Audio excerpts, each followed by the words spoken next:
Inicia la sesión la profesora Maricruz de Carlos Barona, a la que tengo el gusto de presentar.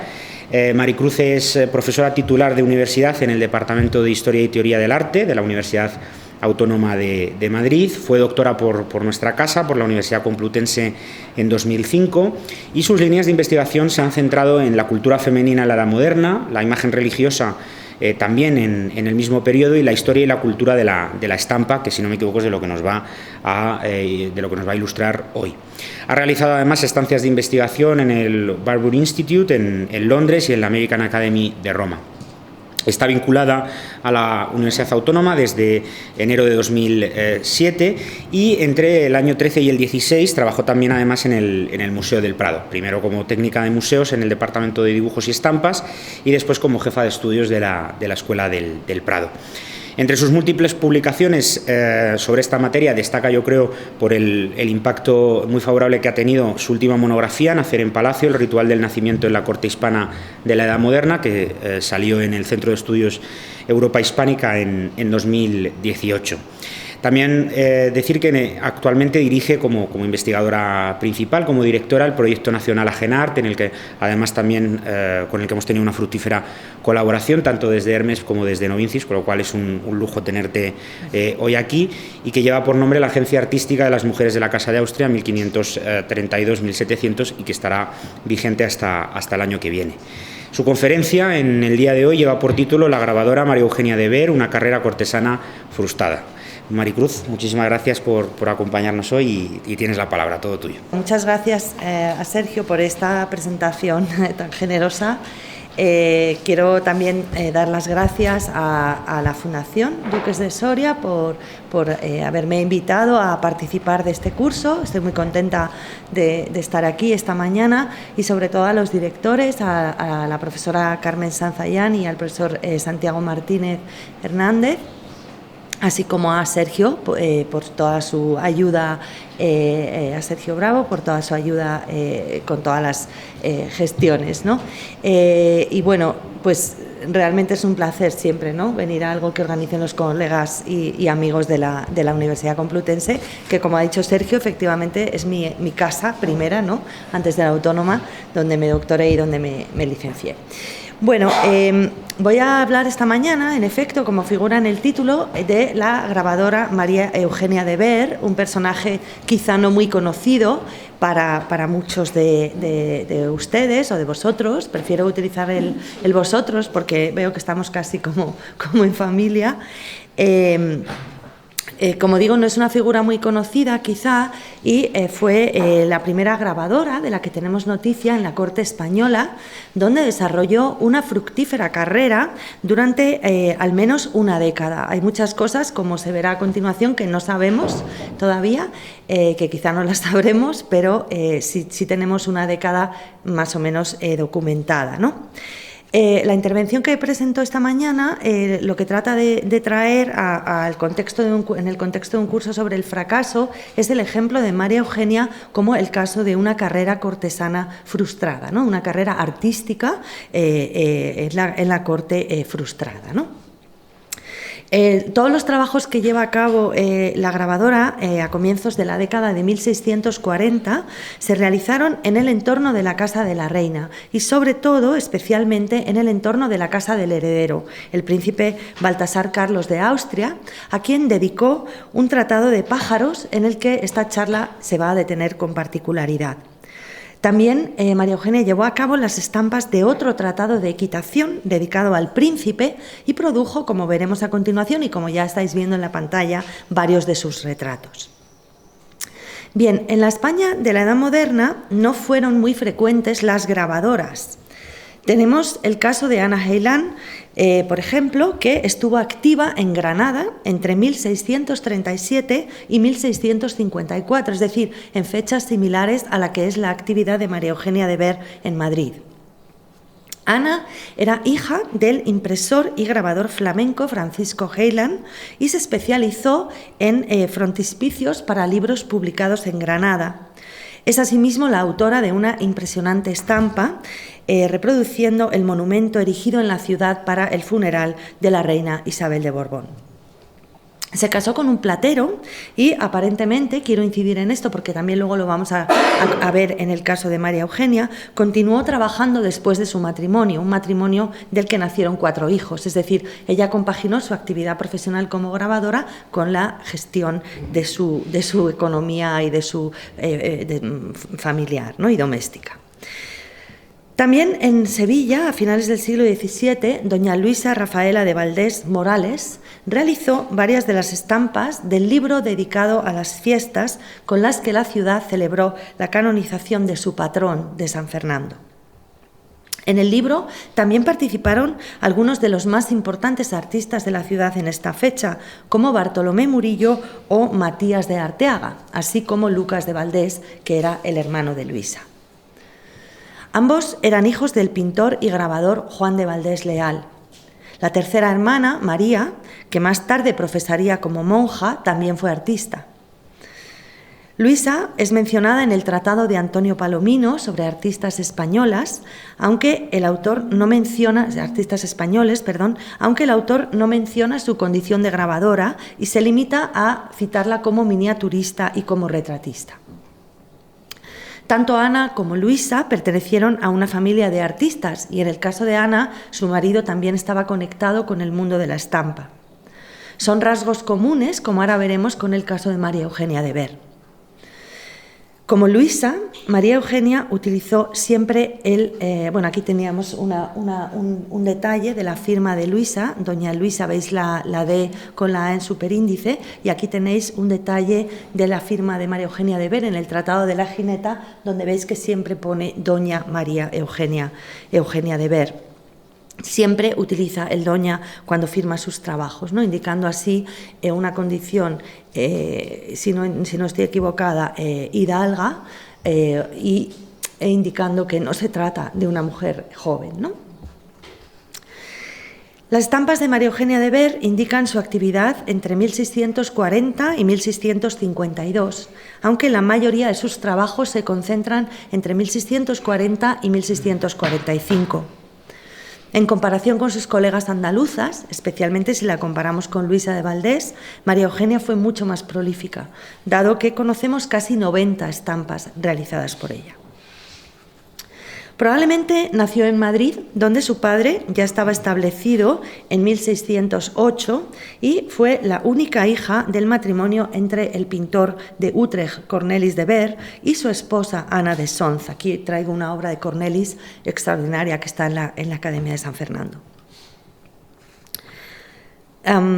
Ver, el padre de María Eugenia, tuvo contacto con el grabador Pedro Perret, a quien Felipe II había invitado, como es sabido, a venir a Madrid, una llegada que significó el inicio del arte del grabado en la corte. Felipe II trae a Pedro Perret, como recordaréis, para realizar las estampas del Escorial, ¿no? Y esto significa el inicio del arte del grabado en la corte madrileña. Toda la primera mitad del siglo ocupan esta actividad maestros flamencos que después enseñan el arte a maestros españoles que ya empiezan su actividad a partir de la segunda mitad. Bien, pues Cornelis, el padre de María Eugenia, es mencionado a menudo como pintor, pero sabemos que sobre todo fue editor y tratante de estampas. En 1622, por ejemplo, alquiló un inmueble que incluía tienda y anexo para almacenaje. Esto, junto con la cantidad de planchas de grabar y de estampas que se inventarió a su muerte en 1651, un inventario que dio a conocer Peter Cherry, aquí presente, parece confirmar, por tanto, que Cornelis era mercader de estampas. Como editor, Cornelis colaboró principalmente con Juan de Nort, tenéis traído un ejemplo, y con Pedro Perete, el hijo de Pedro Perret, ¿no? Y estas son estampas editadas y mercadeadas, vendidas por Cornelis de Ver. En noviembre de 1641, María Eugenia se casó con Nicolás van Mestraeten. Los documentos relativos a la dote y matrimonio demuestran la prosperidad de la familia de Ver. Cornelis entregó al futuro marido 2.000 ducados, 77 pinturas, joyas de oro y plata y diferentes bienes para la casa. El único hijo de María Eugenia y de Nicolás, Juan, nació alrededor de 1645-46 y es importante señalar que la grabadora, al igual que su colega granadina Anna Heiland, no dejó de trabajar después de su matrimonio. Al contrario, la década de 1640 supuso su periodo de mayor actividad, cuando los esfuerzos para obtener un puesto en la corte, o así es como he interpretado el material que ahora os presentaré, se incrementaron. En 1648 su esposo se menciona embarcado al servicio del rey y ese mismo año obtiene el título de ayuda de cámara de don Juan José de Austria, de quien acabaría siendo bibliotecario. Al menos la mitad de los trabajos que María Eugenia produjo en los años previos a ese nombramiento de su marido están relacionados con la corte. En 1640 realizó este frontispicio a un trabajo dedicado al Santísimo Sacramento por el confesor del conde-duque, el padre Aguado. Las alegorías de la fe y del poder regio flanquean las armas de los Habsburgo, en un plinto rematado por el orbe y el ostensorio con la sagrada forma. La imagen muestra ya su habilidad como dibujante y grabadora. También en estos años produce otro frontispicio a un libro dedicado al mismo Olivares por Francisco de Rojas. Es aquí donde encontramos su primer retrato del joven príncipe, entonces de 11 años de edad, flanqueado por su padre, Felipe IV, y el propio Olivares, como si colgaran, si me permitís, de ese árbol de la Santa Cruz mencionado en el título de la obra. Un esquema compositivo similar hallamos en una estampa de 1641 dedicada a la madre de Baltasar Carlos, Isabel de Borbón, que aparece en el centro en un retrato oval flanqueada por sus santas patronas, Isabel de Hungría e Isabel de Portugal. Es decir, como veis, todos son obras, más de la mitad, como digo, de su producción se realiza en este entorno, pero en un entorno muy específico de la corte, que es la casa de la reina y la casa del príncipe heredero. 1642 es el año de realización de la que podemos considerar su obra maestra, el retrato del conocido jurista de la Universidad de Toledo, Diego de Narbona. El frontispicio a la obra es grabado por Juan de Nort, uno de los colaboradores de su padre, en el negocio de la estampa de reproducción. Pero el retrato de autor se le encarga a ella, se le encarga a María Eugenia y se realiza a partir del dibujo de Fray Juan Bautista de Maíno, un destacado artista, como sabéis, del círculo del conde-duque de Olivares, que fue maestro de dibujo de Felipe IV en sus años como príncipe de Asturias.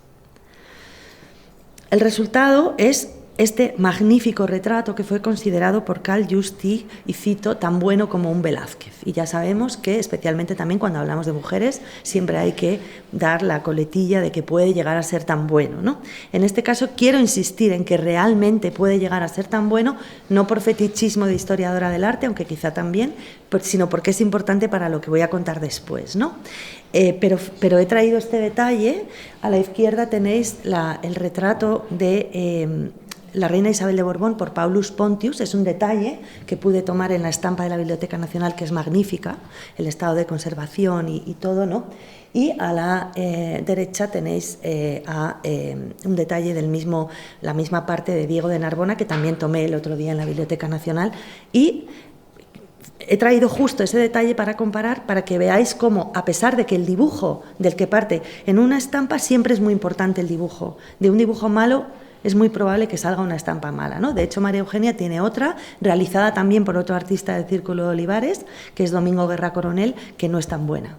Es bastante decepcionante, ¿no? Y probablemente eso también se deba al dibujo, ¿no? El dibujo de Maíno es extraordinario, es muy importante, pero además del dibujo, por eso he traído este detalle, ella demuestra en la parte de la derecha su dominio de la técnica de la estampa buril, ¿no? Fijaos en la parte de los ojos con qué pericia están realizadas los cross-hatching, ¿no? Como las líneas de plumeado, ¿no? Y toda la parte de los puntitos, ¿no? Que se completan después con agua fuerte, ¿no? Que eso se ve en las estampas de muy cerca, pero que luego lleva al resultado final de una obra de esta calidad, ¿no? Por lo tanto, quería particularmente llamar la atención sobre la calidad de ella como grabadora, ¿no? Y sus capacidades como grabadora.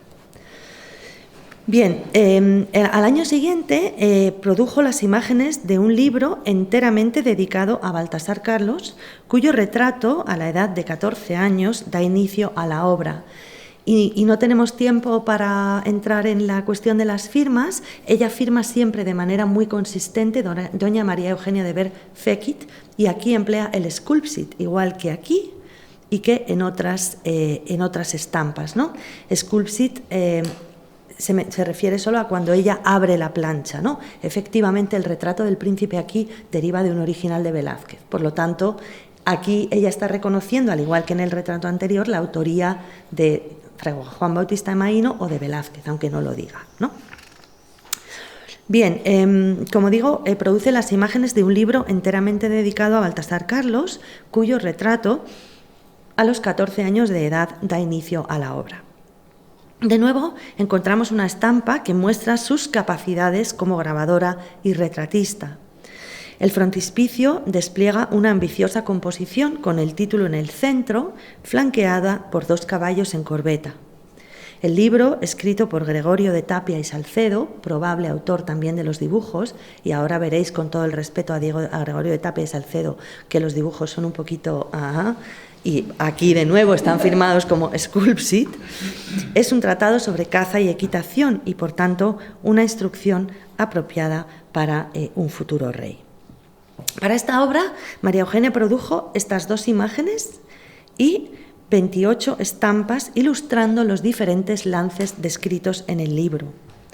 El prólogo del autor se refiere al papel de las estampas como ayuda fundamental al estudio, comparando la pluma de su pluma como escritor con el buril, y afirma haberlas incluido como parte integral de su obra para que, cooperando al estudio pluma y buril, se socorra la escritura de la estampa. Es decir, que también me parece interesante resaltar esta colaboración entre el autor del libro, que también por otras cuestiones que no podemos entrar ahora por falta de tiempo, pero se deduce que él mismo dice que él ha trabajado con la grabadora porque es el autor de los dibujos, ¿no? Y me gusta mucho traer ese fragmento para que se vea cómo esa idea de las ilustraciones no eran meras ilustraciones, sino que para el autor era una parte integral del discurso, ¿no?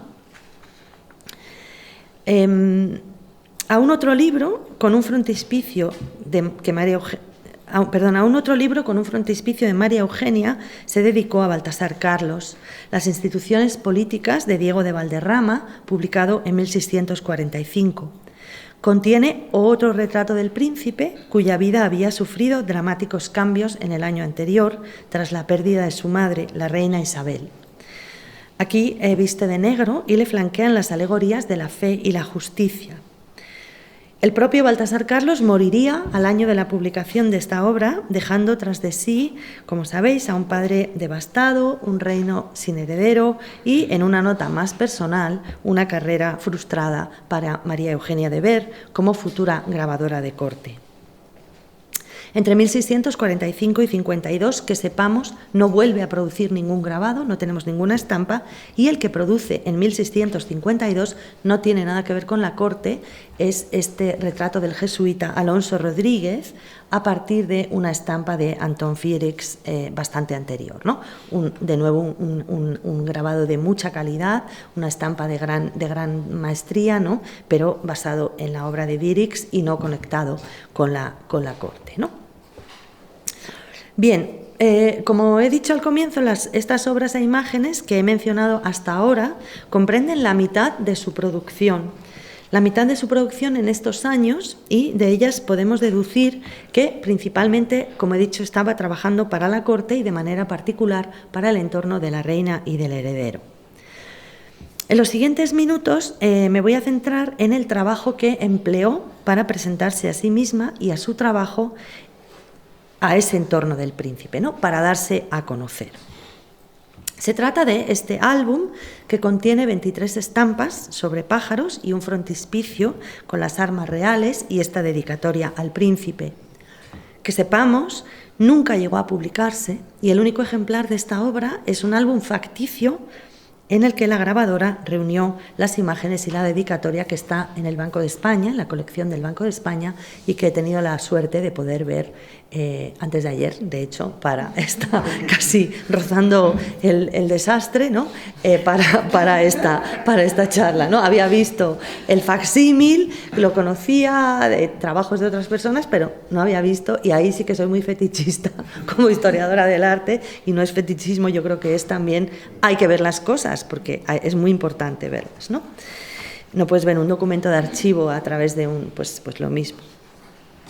Bien, este ejemplar, como digo, en el Banco de España. Las estampas, María Eugenia las copió y las adaptó de un conjunto creado por el monogramista A.F.I., no sabemos, en la segunda mitad del siglo XVI y publicadas en Roma por Nicolás van Aelst, es decir, las copia de un trabajo anterior. La técnica es el buril en los dos casos, en el álbum en el Banco de España y en la colección del Instituto Nazionale per la Grafica de Roma, pero las estampas romanas son un poco más pequeñas. Aquí traigo otros ejemplos, aquí otro ejemplo del monogramista, y aquí la comparación con el trabajo de María Eugenia, de la misma ave. Y aquí igual. El más grande es el de María Eugenia y el otro es la obra en Roma. Por lo tanto, varía ligeramente el tamaño. Los nombres de las aves los mantiene en italiano. No sabemos por qué, no hay ninguna explicación a este tipo de agrupación, ¿no? Solamente los cambia en 3 casos, tampoco sé por qué. Por ejemplo, la nevatilla, ella la llama, nevatilla, y en italiano es codacínzola. El merlo o mirlo, que en la obra original se llama Yandara, y Berchellia, que en la obra original se llama Bercellini. No sé por qué cambia estos nombres, ¿no? Y luego hay 3 estampas en la serie italiana, Upupola, Pico Boscarecchio y Petoroso, que fueron sustituidas por especies diferentes. Tampoco sabemos por qué. Sin embargo, la principal innovación en sus copias es la introducción de insectos vivos en las escenas, en una tradición similar a la desarrollada por pintoras y naturalistas como María Sibila Merian o Giovanna Garzoni, ¿no? Que ha sido analizada por algunas historiadoras, artistas, como Emma Steinkraus, que ha hablado de ese protofeminismo de los insectos, ¿no? Porque es una característica de muchas naturalistas en la Edad Moderna introducir insectos vivos, ¿no? Es mucho más común en la obra de mujeres que en la obra de artistas varones. Bien, el álbum invita a plantearse una serie de cuestiones. ¿A alguien le pone nervioso los insectos? Es que veo que estáis, y a veces me pasa también que hay gente que se pone nerviosa y lo quito. Vale. Digo, a lo mejor, yo creo que es una obra bastante, pero a lo mejor alguien se está poniendo muy nervioso. Bien. Me ha pasado con María Sibila Merian, por ejemplo, cada vez que pones la tarántula, todo el mundo pega un grito y lo tengo que quitar, y bueno, pues entonces, por eso. Bien, sin embargo, la principal innovación fue, como he dicho, esto, ¿no? El álbum invita a plantearse una serie de cuestiones, ¿no? Principalmente, ¿qué es? ¿Para qué se creó? ¿Y cuándo se creó? Esta cuestión es importante. Y lo que sigue son tentativas de respuesta muy preliminares por el momento. Respecto a la primera pregunta, es evidente, por eso me sorprendía que alguien se asustara de los insectos, que no nos encontramos ni mucho menos ante un tratado científico, ya que la representación de las diferentes clases de aves es bastante básica y carece de cualquier información más allá del nombre de cada una de ellas. En sí mismo, esto no es particularmente destacable, porque la representación de aves en la corte hispana de este momento es bastante similar a la que realiza María Eugenia en el álbum, ¿no? Aquí traigo el caso de Juan Bautista Gamarra, uno de los primeros tratados sobre esta temática en Europa, Gamarro, que representa también especies asequibles y comunes, ¿no? Por lo tanto, aquí ella no es que haga esta representación como de manera única así como tan simple, si me permitís, porque habéis visto también que en el caso de la obra del monogramista AFI también son bastante básicos los pájaros, ¿no? Por lo tanto, no es un tratado científico, ¿no? El álbum probablemente se concibió como una distracción para el joven príncipe, de modo que pudiera aprender los nombres y características principales de las aves, a la vez que entretenerse mirando a los animales. Como su padre y su abuelo, Baltasar Carlos recibió pájaros vivos como regalo. Y entre sus juguetes se inventariaron autómatas imitando sus trinos. En la venta de bienes del coleccionista Juan de Espina se compró para él un árbol con pájaros, probablemente una maqueta con algún tipo de mecanismo animado. Así que no puede excluirse esta dimensión lúdica del álbum. Es más, la propia artista le invita a jugar con las aves en el prólogo, cuando le exhorta a jugad ahora con las aves hasta que matéis leones, en la inscripción dedicatoria que ahora voy a analizar un poco más pormenorizadamente. Otra posibilidad es que se le entregara como un instrumento para ser copiado y de este modo aprender rudimentos básicos de dibujo y de representación visual. Y por eso es importante ver el álbum en directo, ¿no? Se aprecia en la fotografía, ¿no? Pero veis que muestra muchas muestras de uso, ¿no? Veis que aquí hay manchas de aceite, veis esa mancha que aparece, no es una mancha del papel, sino una mancha de algo que ha estado en un taller o en un entorno de práctica artística del tipo que sea, ¿no? En la siguiente imagen, no sé si lo vais a apreciar bien, pero hay pigmentos, hay manchas de pigmentos en uno de las estampas, ¿no? Aquí debajo, no sé si se ve bien, pero aquí hay pigmento verde y todo esto está salpicado de pigmento azul.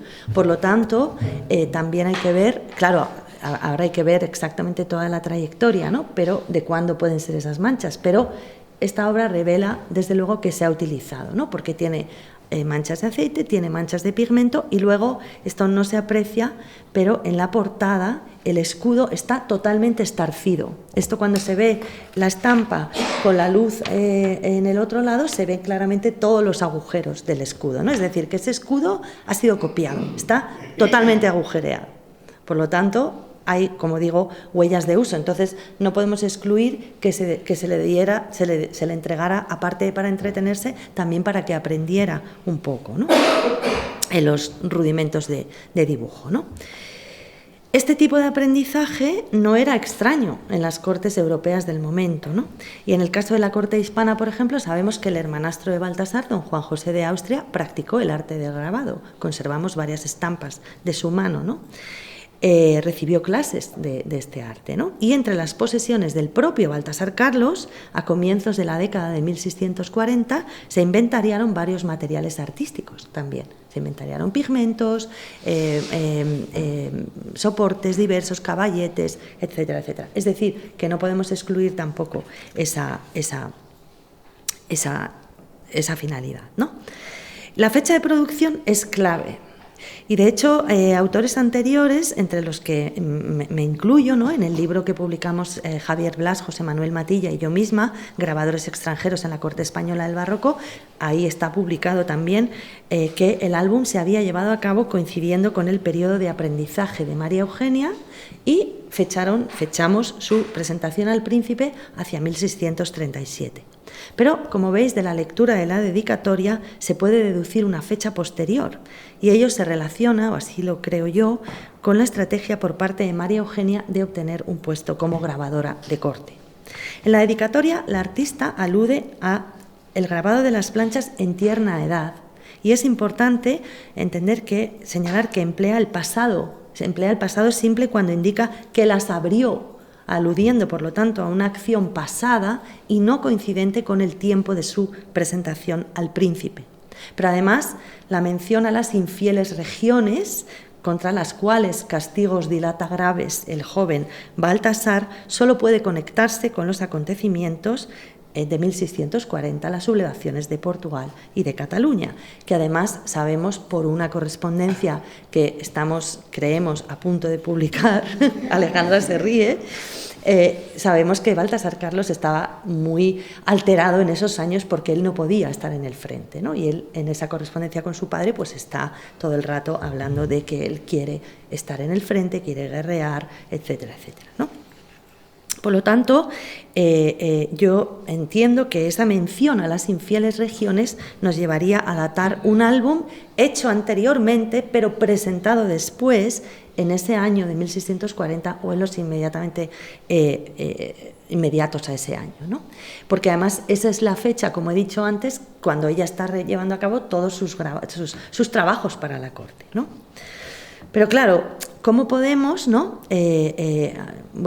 Conciliar estas imágenes de aves bastante más simples en concepto y factura con frontispicios complejos como el que tenéis aquí, en la obra del padre Aguado, del mismo año 1640, es decir, lo que no cuadra muy bien es si se está haciendo ese álbum de aves, como el mismo año se puede estar haciendo esto o se puede estar haciendo el retrato de Diego de Narbona, ¿no?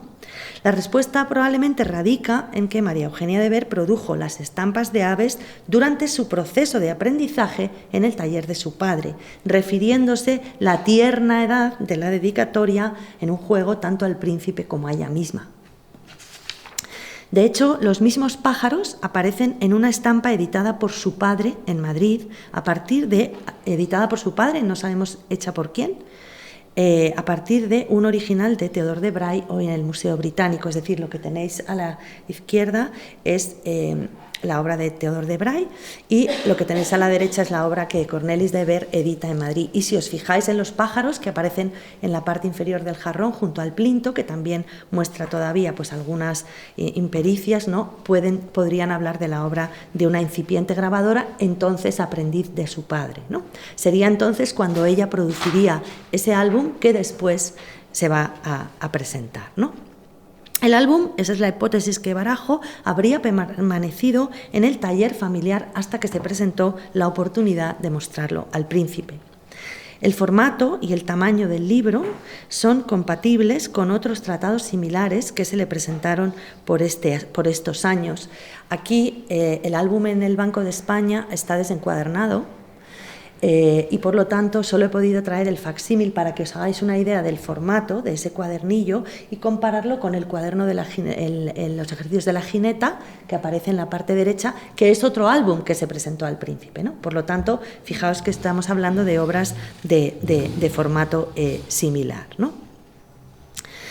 Por lo tanto, en otros años, que son esos años ya de 1640, se le están presentando los ejercicios de la jineta, donde ella está realizando los grabados y ella, pues en ese momento quizá piensa en la oportunidad de presentar un álbum para un joven con un contenido no demasiado científico, no demasiado aburrido, si se me permite, sino algo que sea más apropiado, ¿no? También me parece importante señalar que muchos de los trabajos, de dicho, están la mitad, están destinados a la corte, pero muchos están relacionados con el conde duque, como habéis visto por los nombres que han ido saliendo, ¿no? Y es el conde duque en esos años quien está encargado de la educación del príncipe, ¿no? Que tiene bajo su control a través de su antiguo condiscípulo en Salamanca, Juan de Isasi y Diáquez, el maestro del príncipe, y su esposa Inés de Zúñiga. Es tentador, por lo tanto, pensar que este círculo animara a la grabadora a buscar el patronazgo del príncipe con una presentación adecuada. Por estos años, además, hemos visto colabora con artistas como Maíno, también protegido por Olivares, o Domingo Guerra Coronel, ¿no? Y por lo tanto, quizá esas conjunto de pájaros realizados por ella durante su etapa como aprendizaje se consideraron apropiados para instruir y entretener al príncipe en su etapa de aprendizaje. Además, Las planchas de grabado, a partir de las que se tiraron las estampas, son, con toda probabilidad, las mismas que se mencionan en el inventario post-mortem del impresor regio Francisco Navarro, maestro de hacer láminas y estampas por Su Majestad y del eminentísimo señor arzobispo cardenal de Toledo, un inventario que se realiza en Madrid en 1657 y donde encontramos 24 láminas, las mismas que en el álbum, menores de a cuartilla, de diferentes pájaros, todas ellas en 100 reales. Francisco Navarro está imprimiendo también para la corte, ¿no? Es impresor del rey, y la tasación corre a cargo de Pedro de Villafranca, el que años después va a ser el primer grabador de corte, ¿no? Nombrado grabador de corte. La presencia de las planchas en este inventario es llamativa porque, como he dicho antes, el padre de María Eugenia, Cornelis de Ver, había sido editor, impresor y tratante de estampas. Por lo tanto, los grabados se habrían perfectamente podido hacer en el taller familiar.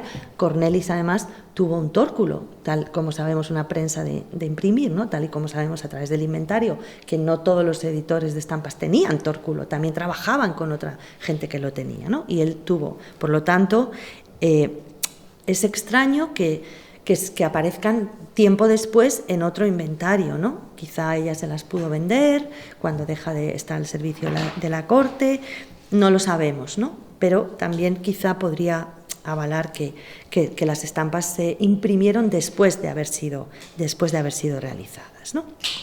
Bueno, para concluir, la hipótesis que ahora en este momento estoy barajando es que el álbum se presentara al príncipe con la búsqueda de obtener un nombramiento como grabadora de cámara con el beneplácito del Círculo de Olivares. El nombramiento de Pedro de Villafranca en 1654 para ese puesto muestra que plantearse esa posibilidad no era descabellado. Es decir, que ella estaba planteando una posibilidad para la que existían posibilidades, si se me permite la incorrección expresiva, ¿no? Recuerdo además que desde Pedro Perret no hay puesto. De hecho, Pedro Perret es traído a España por Felipe II, como he dicho antes, pero después no se crea un puesto, a pesar de todos los esfuerzos de Juan de Herrera, del propio Pedro Perret, de convencer al rey, no se crea un puesto de grabador de cámara. El primero es Pedro de Villafranca. Por lo tanto, María Eugenia de Ver, que vive entre esas dos figuras, por así decir, es legítimo plantearse que aspire a ese puesto. Y sobre todo, hasta qué punto nos podemos plantear que no haya tenido ella nada que ver con el nombramiento de su esposo como bibliotecario de don Juan José. No resulta improbable, por lo tanto, que ella buscara ese nombramiento, ¿no? Y claro, por razones que desconocemos, ese nombramiento se frustró.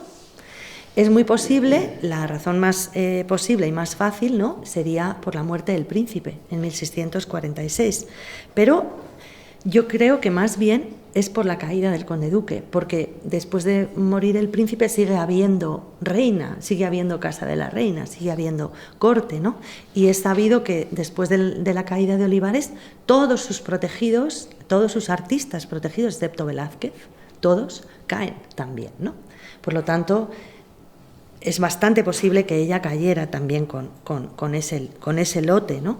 Como he dicho antes, y ya termino, no volvería a producir una estampa hasta la última conocida, en 1652, el retrato del jesuita Alonso Rodríguez, ¿no? Y todo parece indicar que abandonó la corte, ¿no?, quedando el álbum de pájaros en la colección del Banco de España como un testimonio solitario de su frustrado intento de ser grabadora de cámara. Y nada más, gracias por vuestra atención y gracias.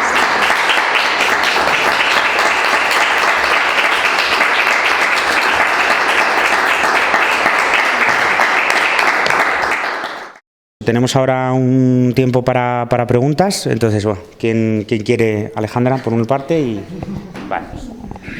Bueno, no te preocupes, tú habla. Vale. Que bueno, en primer lugar, muchísimas gracias, Maricruz, a mí me ha encantado. Y es que tengo un montón de cosas que preguntar que voy a tratar de hacerlo por orden, porque, bueno, algunas has respondido, ¿no?, con tus hipótesis, pero, por ejemplo, al principio planteabas, bueno, queda claro cuál es su vinculación con la Casa del Príncipe, pero al principio también hablabas de la posibilidad de una vinculación con la Casa de la Reina. Y, por ejemplo, tú has dicho que era hija de Cornelis de Ver, editor, impresor y tratante de estampas, que trabajó o colaboró con Juan de Nort. Si no me equivoco, Juan de Nort es el que realiza los grabados después de las honras fúnebres de Isabel de Borbón en el libro de exequias. Pero además, al final de tu intervención, cuando planteas la posibilidad de que ella quisiese ser nombrada grabadora de corte, dices que al final lo consigue Pedro de Villafranca en 1654, que él también ha hecho estampas en el libro de exequias de Isabel de Borbón. O sea que al final juegan todos en un círculo de Olivares, próximo a Olivares, pero que está operando alrededor del príncipe y también alrededor de Isabel de Borbón. Y una de mis preguntas era: ¿a qué consideras que su carrera estuviese frustrada? ¿Bien a la muerte del príncipe o a la caída de Olivares? Tú has dicho a la caída de Olivares. Pero cuando has hablado del grabado que realiza de las instituciones políticas del libro de Diego de Valderrama, si no me equivoco, está publicado en 1645. O sea, ya han pasado 2 años de la caída de Olivares. Ese es el mismo año de su muerte, ¿no? Parece que ella tiene un ínterin, porque justo dices que a partir del 45 no se conocen estampas hasta el 52. Pero durante esos 2 años ella sigue vinculada al Baltasar Carlos, ¿no? Hablas de otras obras, pero podemos un poco que todavía, bueno, la caída no es inmediata, ¿no? Pero parece que puede seguir gozando de favor.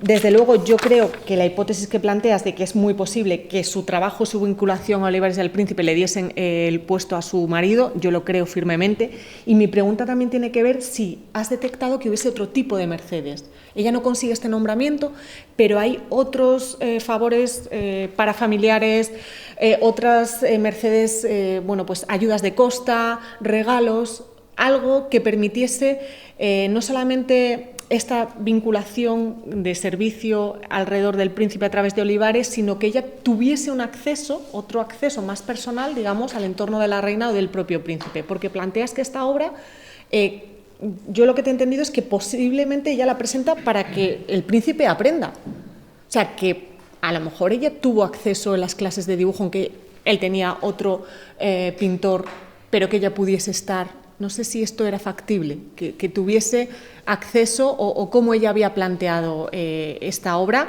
que ya estaba, ¿no?, publicada en 1637 y que tú crees que, según la dedicatoria, la presenta en los 40. También hablas de infieles regiones y que has identificado con la posibilidad del 1640.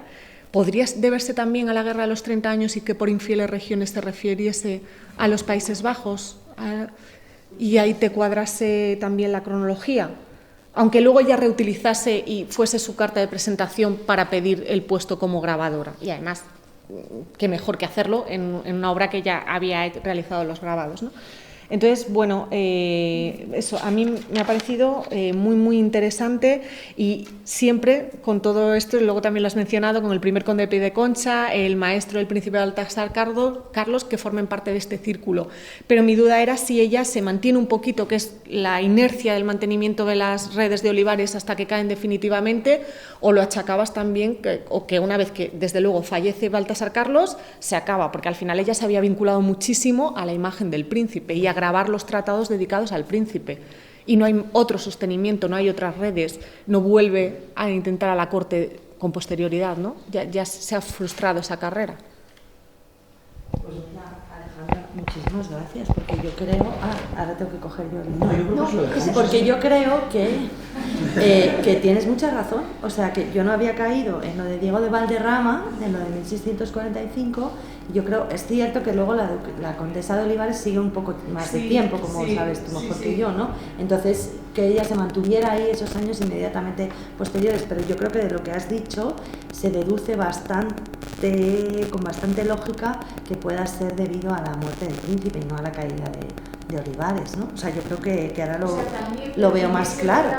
Establecer vínculos con otros servidores de Baltasar que se mantienen pese a la caída de Olivares. Ella sea capaz de no solamente beneficiarse directamente de Olivares, sino de otras. Yo no he encontrado más evidencia de momento de Mercedes. Claro, es verdad que tampoco he hecho una búsqueda sistemática todavía. He empezado por mirar el álbum, ¿no? Y he empezado a trabajar por las obras, que al final pues siempre es lo que haces, como es por lo que empiezas, ¿no? Y luego ya es la manera que empiezo yo, por lo menos, ¿no? Entonces todavía no he hecho una búsqueda sistemática, no he encontrado. Sí que es cierto que el marido se marcha a los Países Bajos con don Juan José y ella no, eso parece. Entonces, pero todavía son muchas cosas que hay que trabajar y que están un poco ahí por responder, ¿no? Lo que sí me parece más interesante es lo de las infieles regiones. Claro, yo quizá ahí, como estamos trabajando en esa correspondencia entre el príncipe y su padre en los años de la campaña de Cataluña, pues yo ya ahí automáticamente, y tenía en la cabeza todo el rato esa idea que tiene él de que él quiere ir al frente y quiere guerrear y quiere colaborar. Soy un inútil porque estoy aquí en la corte, yo no puedo ir allí, yo no puedo ayudar y no sé qué y tal. Y entonces todo el rato le están intentando aplacar, ¿no? El estudio también es un combate, también estás en el ejército porque estás estudiando, estás cumpliendo con tu labor. Pues yo ya lo he relacionado automáticamente con ese periodo, ¿no? Porque además, claro, él nace en el 29, o sea, también en la guerra con los Países Bajos igual es mucho más pequeño, ¿no? Entonces me parecía más relacionado con los acontecimientos de 1640, pero desde luego sí que puede ser, ¿no? También. El término infieles alude a los infieles del norte. Elude a los infieles del norte, a los protestantes de toda la guerra. Yo creo que esa palabra es más precisa para la hora de ubicarnos. Porque los portugueses no son infieles, serán otra cosa, pero infieles no, siguen siendo católicos. Son rebeldes, no son infieles. Entonces yo creo que ahí la palabra clave es infieles, para entender. Es que, bueno, los infieles son los musulmanes. Bueno, también, pero claro, los otros son herejes. Los otros son herejes. Pero es interesante buscar también en toda esa, a lo mejor en toda esa producción relacionada con 1640, si se utiliza también ese término en algún caso, de infieles. Se utiliza de todo. ¿No? Sí, se utiliza, ¿tú crees? Sí. De todo. Vale. De todo. Vale. Encuentras todo. O sea, es que claro, son muchas incógnitas, pero te agradezco un montón todo lo que me has dicho, porque, bueno, os lo agradezco a las dos, pero también muy interesante el vínculo entre Nort, Villafranca y la Casa de la Reina, que yo tampoco lo había pensado, ¿no? Y desde luego Nort es uno de los más estrechos colaboradores de su padre. O sea, que están ahí. No escucho. Sí, sin problema. No, a mí, bueno, me ha encantado la intervención. Es que no sabía nada de todo esto, entonces he aprendido mucho todo el tiempo. Pero cuando te escuchaba, cuando hablabas del círculo de artistas, a mí automáticamente también se me venía el de intelectuales alrededor de Olivares y todos los que pululan. Es verdad que llama mucho la atención que en este periodo hay mujeres ahí, en todos los ámbitos. Claro, de las grabadoras a mí se me escapaba totalmente. Conocía más el de las escritoras, ¿no? Las escritoras que asisten a las academias cortesanas y para las que tiene calificativos muy fuertes, por ejemplo, Quevedo, cuando escribe La culta latiniparla, ¿no? Pero describe un tipo de mujeres que están ahí, están a su alrededor y que hablan latín, musulmán, dicen que habla, como él dice, una jerga musulmana para decir que saben árabe y otras lenguas, es decir, que están como iguales en esas academias cortesanas donde a él le molesta, ¿no? que estén, ¿no? Entonces, claro, hay como una pregunta supra, que es ¿y por qué en este círculo intelectual y artístico en el que se mueve Olivares hay tantas mujeres? Hay varias, es que son bastantes, porque algunas se ganan la vida de manera profesional también en el mundo literario. Escriben bueno, lo que les encargan y ellas lo hacen. Crónicas, por ejemplo, la visita del banquero Carlos Estrada, la que hace Felipe IV en 1637 a su casa para celebrar el carnaval y otras 1000 cosas, pues hay una de esas crónicas, está escrita por una mujer conocida, es decir, que no tengo la contestación, claro que no, pero lo que sí me llama la atención es la evidencia. ¿Quién mueve eso? ¿Por qué en ese caso, en ese periodo hay mujeres que luego parece que no hay tantas? Que muchas vienen de Sevilla o que vinieron, estuvieron en el círculo sevillano anteriormente, no sé, es como un ambiente como más abierto, por alguna razón, o más relajado, o más, no sé, y claro, eso lo empiezas a conectar con todo, que es demasiado, pero también en ese momento hay mujeres de negocios activas en la corte que tienen... Es como un periodo más abierto, por lo que sea, para la presencia de mujeres. Y yo creo que este abrir el foco para intentar entender por qué, porque yo me acuerdo que esto lo noté cuando estudiaba autoras de comedias, es decir, empresarias, y esto pasa en el reinado de Carlos II, pasa también en los años 70, 1672, 1674, igual lanzas muchas hipótesis y al final dices, bueno, pues esta podría ser una de ellas. En el caso de las empresarias teatrales es que para ellas era más fácil sostener una compañía comercial que para un hombre. Se podían librar con más facilidad de los accidentes económicos que podía tener una compañía de teatro que un hombre. Entonces ellas, aparte de que tienen nombre y son conocidas, es que las cosas que les podían pasar a los hombres no les pasaban a ellas, no les pasaban con tanta digamos, no les podían quitar el hato de comedias, por ejemplo, como se lo quitaban a los hombres, porque eso era suyo, ellas decían que no sabían, a pesar de que habían renunciado a todas las leyes que las protegen, habían renunciado a todo eso delante del notario y se convertían en hombres para poder ser profesionales. Es que es eso, ¿no? Jurídicamente se convierten en hombres para poder ser profesionales.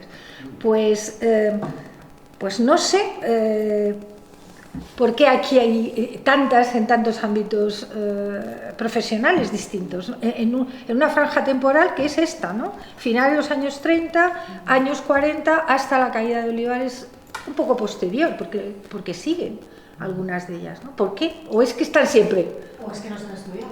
Es que yo qué sé. Es que eso me llama mucho la atención. No sé. Porque de hecho la propia condesa de Olivares participa mucho más activamente, ¿verdad?, que en la educación del príncipe de lo que hemos pensado, ¿no? Claro. O sea, que es verdad que el maestro es Juan de Estas Viriáquez, pero ella está muy implicada no solamente en acompañarle a misa y rezarle el rosario, sino que está tomando decisiones también con el maestro en ocasiones, ¿no? Sobre si conviene que estudie francés, sobre si conviene, o sea, decisiones también en la educación del príncipe. Pero yo creo que la clave es la que decía Alejandra, ¿no? Que no se han estudiado, claro. O sea, que tampoco podemos pensar en una especie de... Que no es que no salgan, sino que están. Exacto. Ya. Hablando luego, me voy a otra cosa totalmente distinta, lo del italiano y conservar los nombres en italiano en las... Claro, esto, uno de los intereses educacionales que tienen con Baltasar Carlos es que aprende italiano, le ponen a traducir. Exactamente. Entonces, a lo mejor es un programa. Es decir, bueno, pues todo va encaminado a que mejore cada vez más en su aprendizaje de lenguas, ¿no? Y si estas estampas ya están en italiano y se considera estratégico que Baltasar Carlos hable un italiano estupendo, que se considera estratégico porque le ponen a traducir, ¿vale? ¿Qué libro es? El libro de historia... Felipe IV traduce Guicciardini, la historia. Y a él le ponen a traducir igual. Entonces, no sé, a lo mejor sí, pues eso, es un programa metodológico, es decir, pues que todo esté alrededor de lo que está haciendo, que está aprendiendo. Está dibujando, pero al mismo tiempo que está dibujando, pues tiene que saber cómo se dice tórtola en italiano. Lo pone todo en contacto, ¿no? Es que es eso, Monarquía, en un momento en que ya Francia... Eso también es muy interesante. Entonces, aquí donde allí donde sea más fácil apoyar metodológicamente el estudio, pues esto que podía ser lúdico, es decir, aprendo a dibujar, pero al mismo tiempo que aprendo a dibujar, aprendo cómo se llaman los pájaros en italiano. Puede ser una explicación de no cambiar, de no ponerlo en castellano. Felipe II tenía obsesión con que el príncipe Felipe aprendiera portugués. En las cartas de sus hijas le preguntan las hermanas si el príncipe qué progresos ha hecho con el portugués, ¿no? O sea, y claro, también tiene que ver con el propio contexto. Con el contexto. De incorporación de Portugal a la monarquía. Entonces aquí lo de italiano es interesante. Sí. Aquí insisten mucho en el francés. Esto en una cosa que publicamos a medias sobre los juguetes del príncipe, este inventario, ahí publicamos un extracto de una carta donde se dice que los meninos, que el príncipe no avanza. El príncipe no avanza en el estudio de francés, no le interesa nada, ¿verdad? Y ahí está la condesa y Sassi mano a mano, ¿no?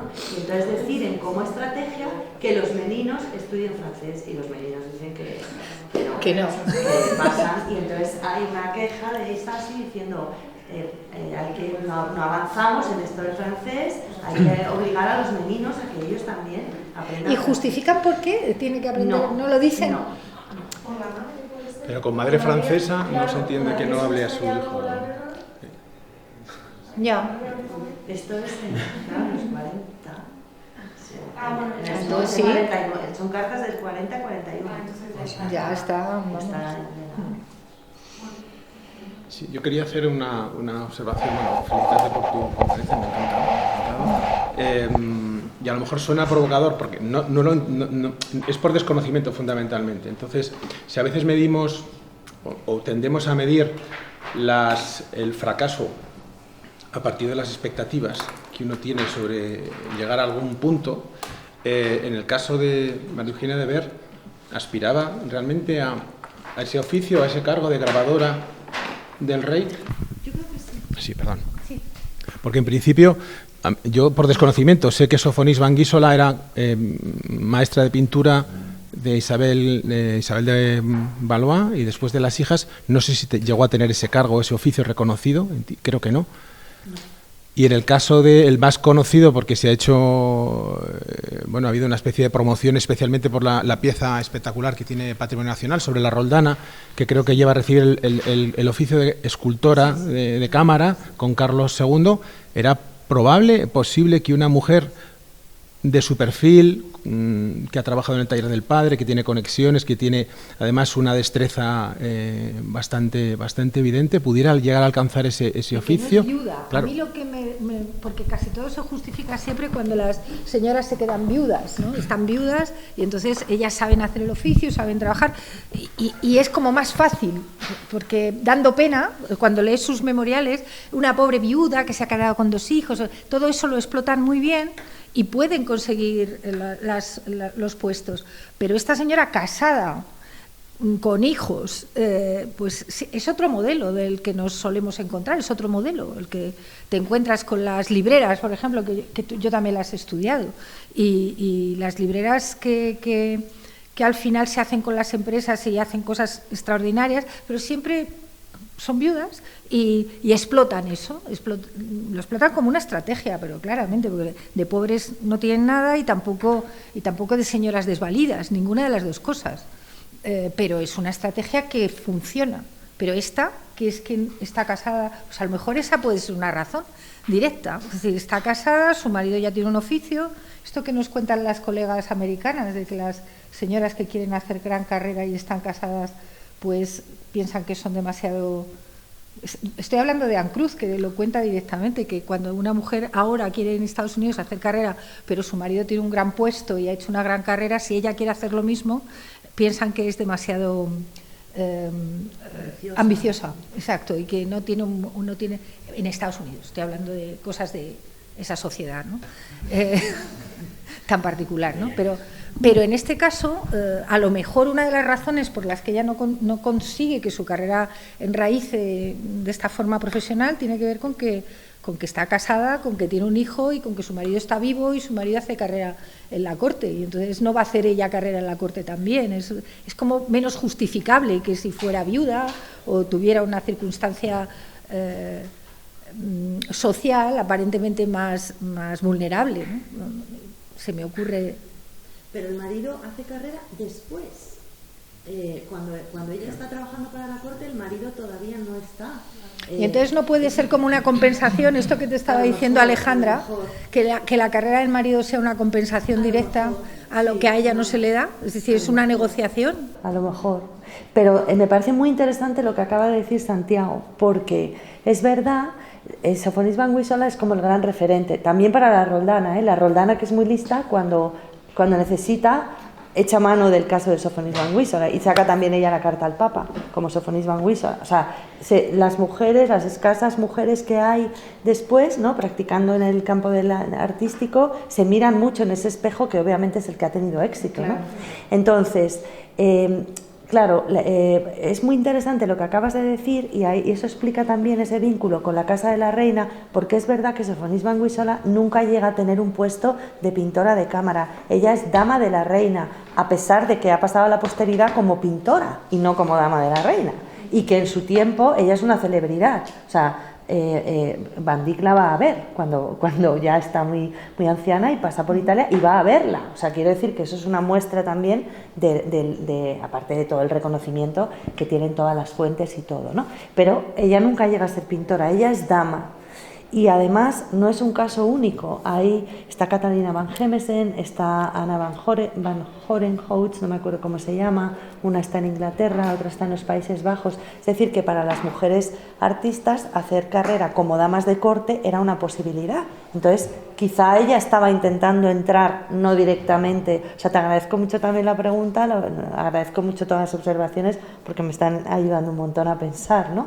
Pero esta realmente me hace mucho pensar que realmente hay un modelo, que es ese modelo de la artista dama, y a lo mejor es por ahí por donde ella está intentando entrar, porque es un modelo exitoso en las cortes europeas, en España, en la corte inglesa, donde está esta Ana Van Horenhout, me parece que es flamenca también, y luego Catalina Van Gemesen, que viene con María de Hungría, o sea que hay más. Es decir, que es una posibilidad para, si quieres desarrollar una carrera artística, trabajar en el entorno de la reina como dama, ¿no? Obtener ahí un puesto en ese sentido. Entonces, eso me parece una posibilidad que puede ser bastante interesante. Y luego, claro, también hay que tener en cuenta, ella no es española, ella viene de una sociedad donde sí que hay más, no es que sea la sociedad superliberal que nos pretenden vender ahora, porque ya sabemos que no es así, pero en los Países Bajos sí que hay una tradición, ¿no?, de presencia activa de mujeres en el ámbito artístico. Entonces, no sé, son muchas incógnitas. De todas formas, la coyuntura es mala, porque si ella al final se vincula a la Casa de la Reina y se vincula a la Casa del Príncipe y los dos se mueren. Ya, claro, es que la pobre... Y luego, además, estoy viendo que justo es la fecha en la que además tiene el niño, que lo tiene en 1645, 1646, que es la tormenta perfecta. Se convierte en madre, se muere, pues es bastante... Le pasan las tres cosas al mismo tiempo, no sé... Quizá eso también puede influir en cortar una carrera directamente, una carrera profesional.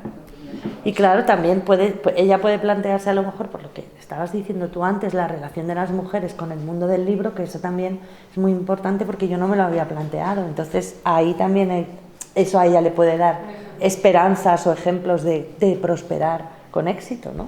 Porque si es un mundo que yo solo desconocía, en el que hay tantas mujeres y el mundo de la obra impresa, ¿no? Muchísimas, y además en todas las áreas, porque al final siempre dicen, bueno, estaban ahí corrigiendo pruebas, ¿no?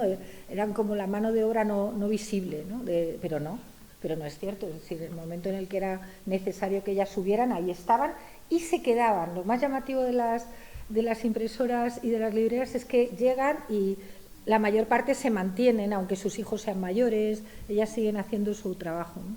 Y a mí las que más, que eso sí que realmente me gusta, porque es su voz, cuando ya se convierten en libreras y se especializan en editar obras famosas, es decir, van a hacer un trabajo fácil, No van a hacer, no cogen a un autor nuevo, le dan visibilidad, no hacen eso. Lo que hacen es trabajar con un corpus que ya es conocido y con libros que saben que van a tener éxito. Y por tanto, hacer una edición, una segunda edición, una tercera edición no tiene problema. Pero, claro, siempre necesitan tener un protector. Es decir, alguien, esto es un trabajo que hay que hacer en protocolos y estoy convencida de que encontraremos las pruebas y hay que hacerlo, porque estas libreras y libreros tenían contacto con personas que querían tener visibilidad en el libro, que sus armas aparecieran, que su nombre estuviera, que aparezcan como protectores. No eran los grandes protectores de la corte, sino señores que quieren hacer carrera en la corte, títulos, primeros titulados, gente a la que le acaban de dar un hábito de orden militar, cosas de ese tipo. Y esas personas pagaban. Tenemos que demostrarlo, que pagaban, ¿vale? Y eso está en protocolos. Y estas señoras son las que hacen las dedicatorias. Es decir, si ellas son las dueñas, ellas son las que escriben. Entonces, yo recuerdo la primera vez que dije, estas señoras escriben dedicatorias a los protectores y me dijeron, ¿pero estás segura de que lo hacían ellas?